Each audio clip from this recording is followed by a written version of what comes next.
America bought an entire country, then went to war against the people it promised to free. But what happened in the Philippines was so brutal. Many historians call it the war America tried to erase.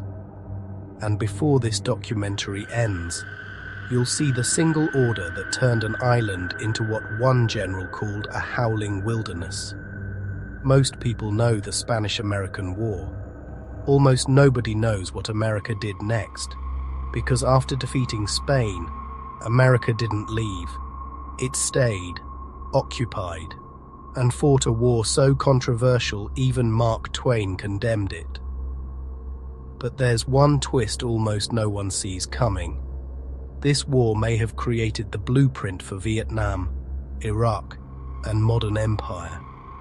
This story has revolution, betrayal, secret deals, mass resistance, war crimes, and one question still haunting history: can a nation spread freedom through conquest? Stay to the end, because the final chapter reveals why this war never really ended. America said it came to liberate, to break the chains of empire, to spread freedom. But in 1898, after defeating Spain, the United States didn't free the Philippines. It bought it for $20 million. And when Filipinos resisted, America went to war against the very people it claimed to rescue. A war of jungle ambushes, burned villages, mass executions, concentration camps, and atrocities so brutal, many Americans tried to bury them from history. This is the forgotten war where a republic became an empire, and where freedom came at gunpoint.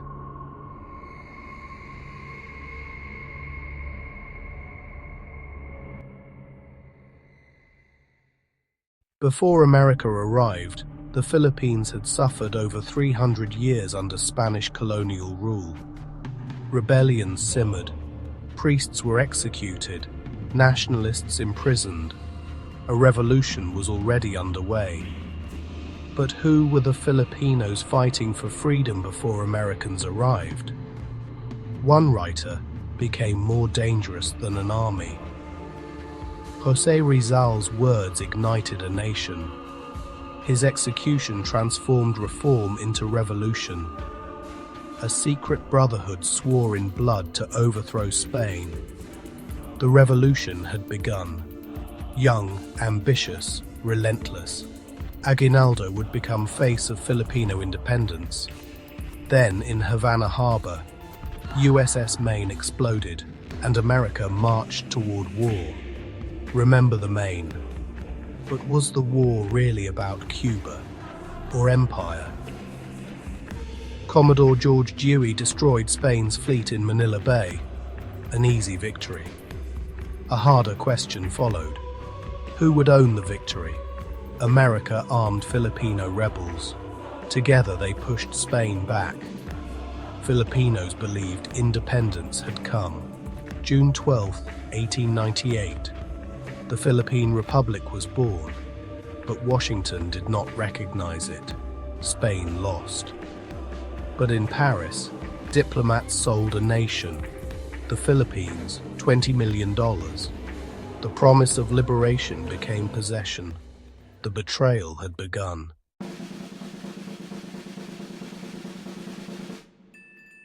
Officially, pacification. Reality, conquest. Filipino armies fought openly, but America had artillery, Gatling guns, modern logistics. Occupation tightened, resistance deepened. He would change everything. No longer regular war, guerrilla war, ambushes, hit and run, invisible enemies, search and destroy, scorched earth, retaliation. Some officers crossed lines, some erased them. Torture became interrogation, the water cure, a precursor to horrors later repeated. Civilians forced into zones, disease spread, thousands died. Back in America, outrage. Mark Twain condemned the war. Andrew Carnegie opposed empire. Could a republic become empire without losing its soul? Filipino fighters struck hard. American revenge would be terrifying. One of history's darkest orders. Kill everyone capable of bearing arms. Some said boys as young as 10. Brutality escalated. War became punishment. Famine, disease, mass death, often forgotten. Letters home told ugly truths. Not everyone stayed silent. War crimes accusations reached Congress. Could empire survive scrutiny? Patriotism versus exposure? Propaganda versus truth? Questions emerge. Occupation, guerrilla war, mission without moral clarity. America wanted one man. Capture him. End the war. A daring ruse. One of history's boldest captures. The revolution staggered. Was resistance over? Not yet. War survived its leader. Resistance refused burial. Another war inside the war. The Moro struggle. A massacre. A battle. History still debates. Bodies covered a crater. War shifted form. Teachers followed soldiers. Empire wore softer gloves. Was education liberation or another weapon? The Philippines was no side quest. It was strategy. Gateway to Asia. Declared over. But violence lingered. Empire remained. Why don't many know this story? Because empires edit memory. Hundreds of thousands may have died. Exact numbers remain contested. But suffering was immense. This wasn't a side chapter. It was the blueprint. The methods echoed. So did the justifications. Can a nation export freedom through occupation? Question still unresolved. For many Filipinos, this wasn't benevolent assimilation. It was resistance.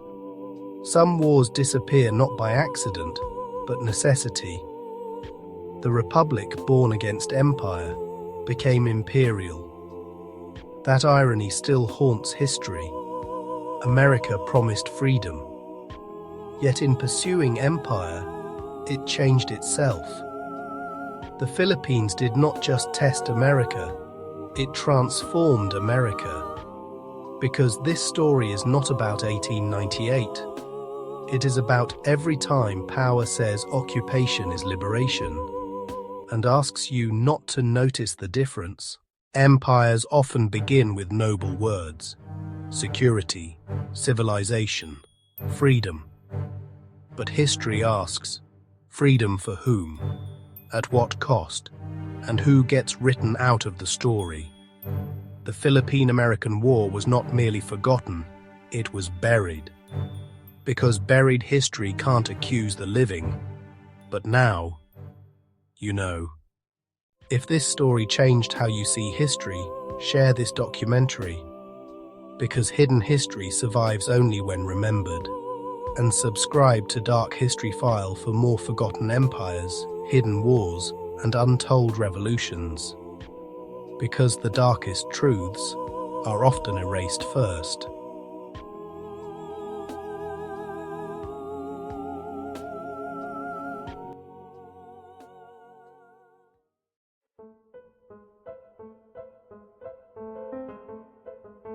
We shall pursue a policy of benevolent assimilation of the Filipino people. I denounce imperialism in the name of liberty.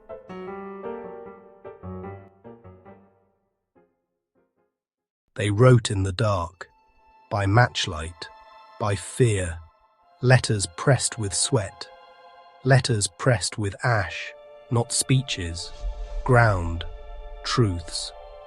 A mother counts footsteps outside the door. Curfew bell. Hold your breath, let them pass. A boy ferries a message under his shirt. A name, a warning, a target. Civilians learn the map the hard way. Zone red, zone grey, zone where your name is a question. Informants whisper to live another day. Reprisals answer at night. The ledger of silence grows. A soldier opens a diary he did not write. He reads himself inside it. Not the hero, not the villain, a man who cannot sleep. He pulls a trigger in memory long after the gun. She hides a neighbor and cannot forgive her fear. Two burdens, one war, voices. They do not argue policy. They count bodies.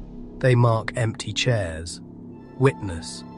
A priest buries 3 names and 1 unknown. A nurse ties a tourniquet on an enemy. A guard loosens a rope when no one looks. Small mercies, traded like contraband. A sip of water. A hand through a crack in the door. A lullaby hummed too softly to betray. Memory does not file clean. It stains. It spreads. It returns when the room goes quiet. A child spells their father's name twice, afraid the letter will forget. The envelope waits for a stamp that will never come. Cost. Not in speeches. In shutters that never open. In shoes under a bed that will not be worn. Listen. To the paper that shakes. To the breath between words. To what could not be said aloud. Voices, they do not fade. They ask us, even now, to carry what they could not send. A stack of unsent letters, 1 candle, smoke curling, and the room, almost remembering their names. The system arrives first as paper, names extracted into lists, faces flattened into files. Identification becomes a gate. Passes stamped serials, each mark a permission, each gap a suspicion. Movement narrows to corridors patrolled by certainty. An informer network grows in the shadows of need and fear. Rewards, rumors, debts, intelligence by the ounce, consequences by the pound. Control redraws the map. Villages lifted and set inside wire. Protected zones. Strategic hamlets. Distance becomes a sentence. Fields fall outside the perimeter, and with them, harvests. Food becomes leverage. Ration cards as leash granaries as targets, hunger calibrated. The calculus is blunt. Starve the fish to net the sea. The glove switches between palm and fist. Clinics, wells, school roofs, civic action as optic and instrument. A vaccination line beside an interrogation hut. The message is consistent. Loyalty equals service, dissent equals scarcity. Hearts and minds tallied like supplies. Distributed, stockpiled, withheld metrics govern the war as if it were a factory line. Patrol hours logged, checkpoints counted, maps layered with grids, colors, pins, body counts, weapons, recovered villages, pacified curves, trend upward, reports read clean. But numbers do not bleed, people do. Each data point has a door behind it, a family, a silence that will not graph. The playbook promises control.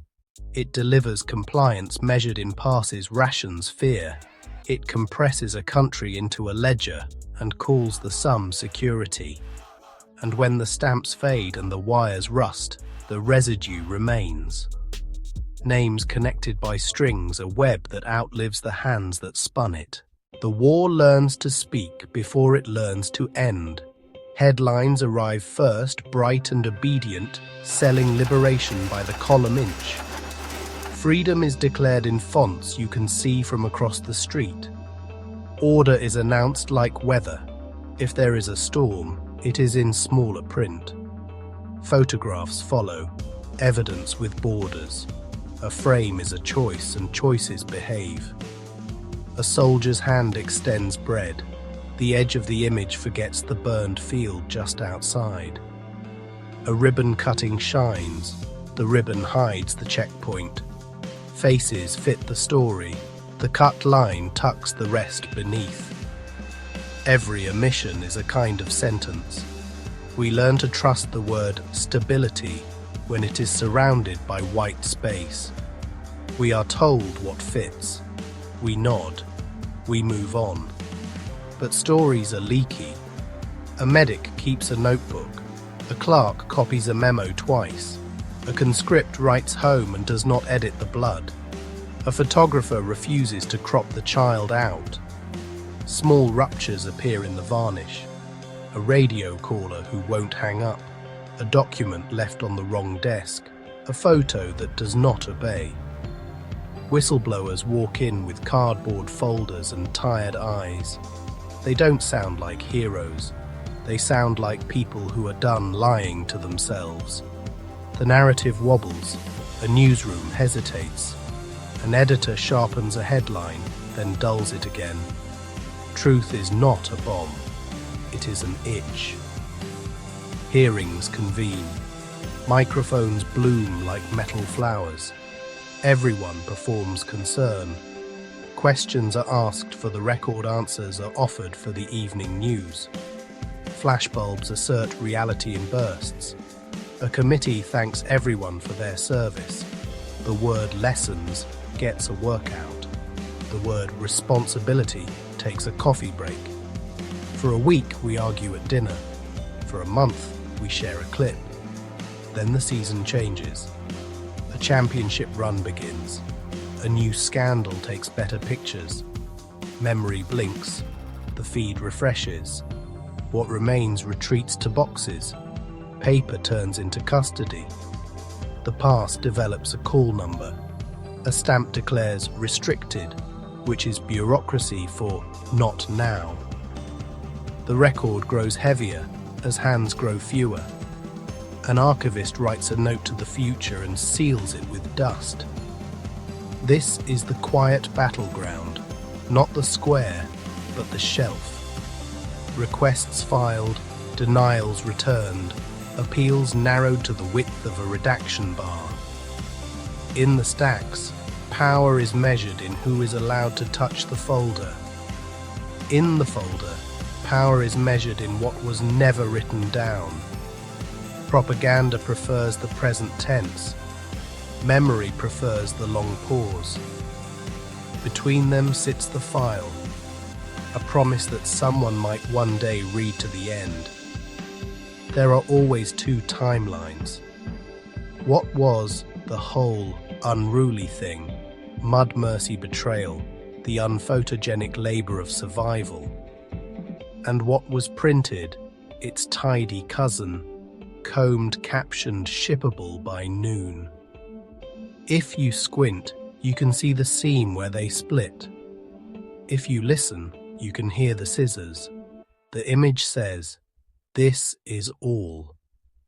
The margin whispers, "Keep going."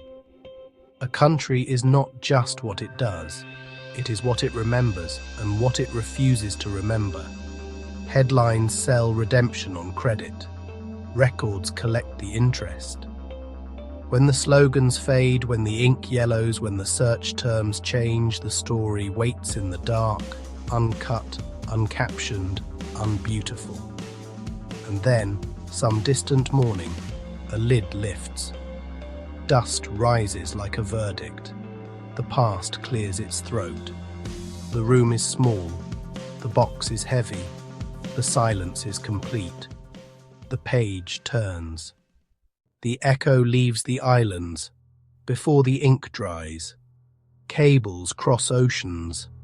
Pamphlets change hands in ports where flags overlap. A dock worker in Liverpool reads a Manila dispatch and hears his own street named in another language. A student in Cairo copies a slogan, then corrects it for the river she knows. Voices trade routes the way goods do, hand to hand, ship to shore, finding one another by rhythm and refusal. Elsewhere, empires take notes. They watch map pins turn into policies. They study the ratio of force to press release, the choreography of relief convoy and cordon. They underline the phrase, pacification with local face. They mark the margins, elections on a timetable amnesty, with conditions roads that are also chains. The lesson is not theory, it is procedure. Tactics travel lightly. A sketch of the water cure becomes a silhouette in a later room with a different name. The handbook swaps covers. The pages stay. Hearts and Minds survives every translation. So do curfews, census sweeps, informant ledgers, the soft knock that instructs a neighborhood to forget. Supply lines stretch into flight paths. Outposts become bases. Advisors arrive speaking future tense. Techniques change uniforms. The pattern keeps its shape. In after-action binders, the islands appear as precedent. A test site rebranded as mentorship. Case studies filed under stability. What worked gets footnoted. What bled gets abstracted. The map remembers only the roads it paved. The archive remembers who signed for the trucks. The field remembers everything else. Anti-imperial murmurs grow into choruses. Letters stitched across languages argue the same grammar that occupation is a story told at gunpoint, that law without consent is theatre, that development without dignity is a debt. A banner raised in Quezon finds its rhyme in Quezon, Dublin, Algiers, Hanoi. The refrain is simple, we have seen this before. The Philippines is not an ending, it is an early warning. A rehearsal mistaken for a finale. The seam between charity and control first shows they're visible if you stand at the right angle to the light. The euphemisms perfected there will be unpacked elsewhere with fresh stationery. The oversight invented there will be exported with training wheels and a ribbon. Listen, the bell carries far over water. What begins as a local clang arrives as a distant, patient ringing. Echo, precedent, pattern, warning. The globe turns. The sound does not fade. A ledger opens. Not accounts lives. We read the column of names and pause. Each line refuses to be summed. A mother, a brother, a neighbor who fixed radios, a midwife who knew every shortcut through the rain. The ink blurs where the count should be.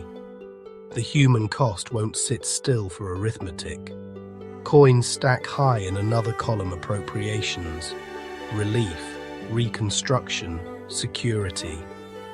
Add the figures, then watch the stacks become shell casings. The balance sheet shows spent. The margin notes whisper owed. Economic spend against moral debt, the numbers clear, the account unsettled.